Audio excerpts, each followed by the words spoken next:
Olá, eu sou Olivia Tajiba e este é o PUCcast Serviço, uma parceria da Rádio PUC-Rio com a Rádio Catedral.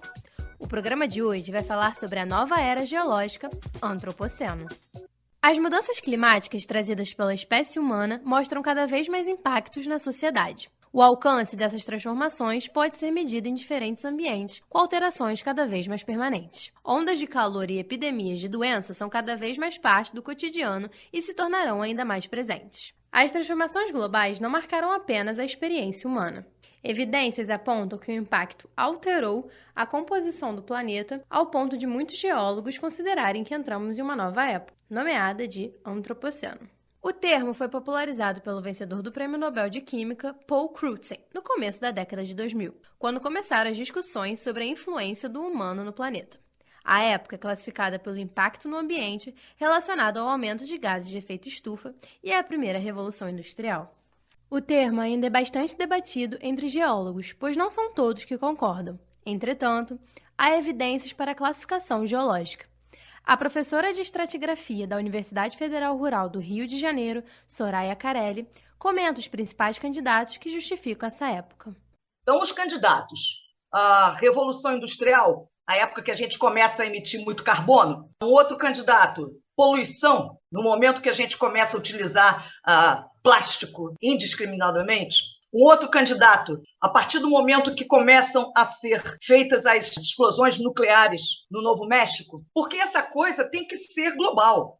A professora Soraya Carelli também fala sobre como o processo não é reversível. Isso já está escrito nas rochas. Essa radiação, como ela permeia o planeta inteiro, qualquer datação que você vá fazer hoje em dia por carbono 14, que são as datações utilizadas para eventos mais recentes, você tem que calibrar essa idade. Porque as conchas, a cerâmica, qualquer coisa assim, já está contaminada por essa radiação. Não há dúvidas na comunidade científica sobre as mudanças que afetam o clima. Segundo o Centro de Pesquisa Berkeley Earth, no ano de 2021 foi o 6º ano mais quente da Terra desde que as observações diretas começaram.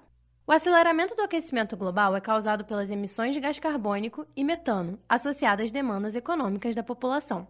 O aumento no consumo eleva a poluição associada à extração de recursos naturais. Um dos impactos mais significativos é a presença de plásticos. Por ser um material inorgânico e insolúvel, derivados de sintéticos são encontrados em vários locais que interferem na biosfera do planeta. Pesquisadores analisaram rochas de plástico na Ilha da Trindade, no Espírito Santo, e frações do material foram encontradas no leite materno de puérperas. Tentativas de reciclagem de produtos manufaturados existem, mas menos de 10% do material é reciclado.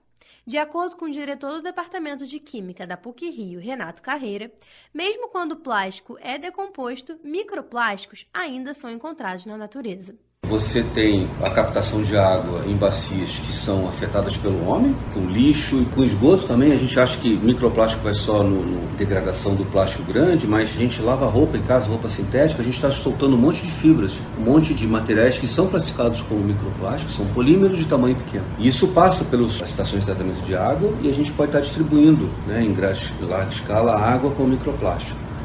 Em 2020, a temperatura média do planeta estava 1,8 graus Celsius mais quente. Foi o 6º ano mais quente desde que as medições começaram, em 1880. Além de afetar os ecossistemas naturais, o calor provoca danos aos próprios seres humanos. Em São Paulo, foram noticiadas 14.850 mortes a mais devido à elevação das temperaturas. Esse calor extremo causa doenças físicas e mentais. A graduanda e pesquisadora de Engenharia Ambiental da Universidade Federal de Juiz de Fora, Renata Silva, comenta sobre as mudanças associadas às variações térmicas. Os extremos de temperatura causam alterações fisiológicas e comportamentais nos humanos. Uma menor exposição ao sol estava associada a taxas mais altas de depressão e dependência química. O calor e o frio, ele afeta o nosso comportamento de várias formas. No inverno, temos o hábito de ficar mais em lugares fechados. E quando a gente fica em lugares fechados, favorece, vírus que ficam suspensos no ar, de contaminar o maior número de pessoas. Para reduzir situações como essas no futuro, é necessário investir em educação ambiental. A população precisa se alertar da verdadeira situação geológica para evitar que maiores problemas aconteçam. Esse programa teve a produção e edição sonora de José Esteves e Olivia Tajiba, com edição e supervisão do professor Célio Campos. Lembramos que a Rádio PUC faz parte do Comunicar, que é coordenado pela professora Cristina Bravo. Voltamos na próxima sexta. Até lá!